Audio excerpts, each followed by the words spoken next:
Hello everyone, I am Ms. Divya Verma, teacher of Social Science, Class 7, Mount Litra Z School, Jhansi. As in the last two sessions, we had talked about lesson number 5 of history, that is rulers and buildings.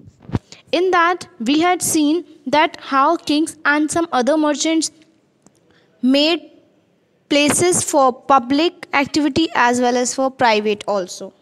We have seen some styles of architecture like Trabeate style, Cobalt style, and the Arcuate style. Then we had seen an example of Qutub Minar, by whom it was made, how it was repaired, what was its design, and all.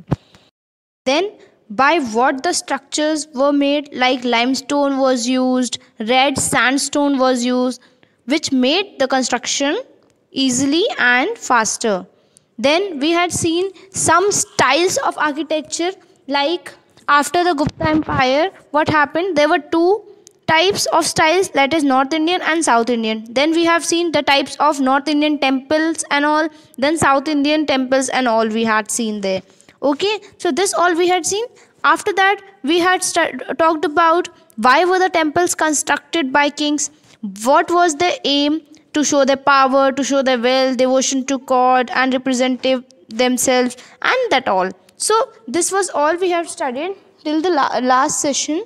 Now we are going to talk about the further topic of this chapter. अब जैसे कि हमने देखा था कि किस तरीके से कुछ राजाओं ने टेम्पल्स को टारगेट किया था just to demonstrate the devotion god and the power and wealth. 9th century में पांड्यन किंग श्रीमर श्रीवल्लभ, जिन्होंने श्रीलंका को इन्वेड किया था एंड डिफीटेड किंग सेना 1, और उसी समय कुछ लोगों ने नोटिस किया था कि he removed all the valuables, the statue of the Buddhas and all like this. Okay, this way the statues seized by Rajendra I also, and he placed them in the Shiva temple that he built, like sun pedestal in Chalukyas and all. अब आगे हम देखेंगे कि किस तरीके से Delhi sultans, Mughals, इन लोगों ने किस टाइप के स्ट्रक्चर्स बनाए और क्या टेक्निक्स यूज़ करी, what all was used. Okay, so under the Mughals, architecture became more complex, like Babur, Humayun, Akbar, Jahangir, and especially Shah Jahan were personally interested in literature, art, and architecture. So in his autobiography, Babur, one of the Mughal emperor, described his interest in planning and laying out formal gardens placed within rectangular walled enclosures and divided into 4 quarters by artificial channels, and these gardens were called as Chahar Baghs, means 4 gardens, because of the symmetrical division into quarters. And the beginning with Akbar, another Mughal emperor, some of the most beautiful Chahar Baghs were constructed by Jahangir and Shah Jahan in Kashmir, Agra, and Delhi. Okay, and there were several important architectural innovations during Akbar's reign. Like Akbar architect turned to the terms of his Central Asian ancestor Timur. मतलब उन्होंने तिमुर means जो उनके ancestors थे उनके architects को परखा, inspire हुए उनसे और फिर कंस्ट्रक्शन की. Like the central towering dome and the tall gateway became important aspect of architecture. Yes, this all was done. So it was during Shah Jahan's reign that the different element of Mughal architecture was fused together in a grand harmonious synthesis. Here, Shah Jahan adapted the riverfront garden in the layout of the Taj Mahal, that is the grandest architectural accomplishment of his reign. And here the white marble mausoleum was placed on a terrace by the edge of the river and the garden was to its south. So Shah Jahan developed this architectural form as a means to control the access that nobles had to the river. And in the new city of Shahjahanabad that he constructed in Delhi, the imperial palace commanded the river front. So this was the Shah Jahan's architectural reign. Okay.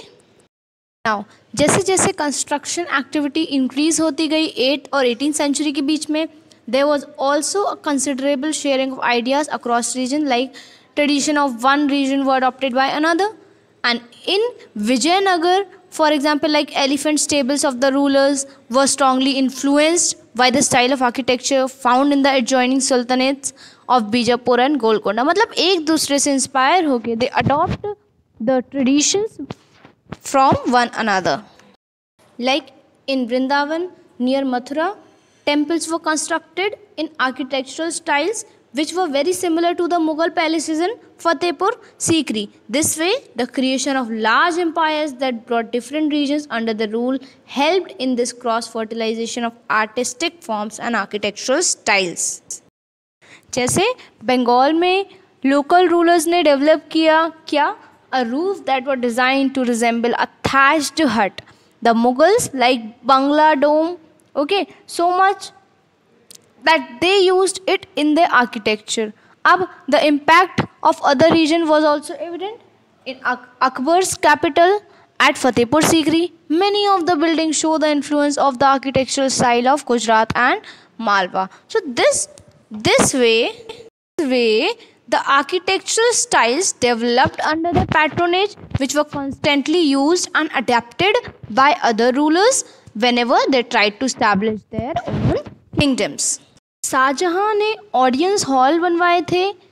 What were they? Like Shahjahan's audience halls, which were specially constructed to resemble a mosque, means the pedestal on which throne was placed was frequently described as the Qibla, means that direction was faced by Muslims at prayer. उसी direction में ये बनवाया गया था, since everybody faced that direction when court was in session, and the idea of the king as a representative of God on earth was suggested by these architectural features only. It was named as Diwan-e-Khas and Diwan-e-Aam, and the construction of these Shahjahan's audience hall aimed to communicate that the king's justice would treat the high and the low as equals, creating a world where all could live together in harmony. So this was the main aim of Shahjahan's audience hall. Okay, so here a chapter ends up. Go through the chapter, go through the lectures again, understand the main facts taught in this chapter. Okay, so thank you.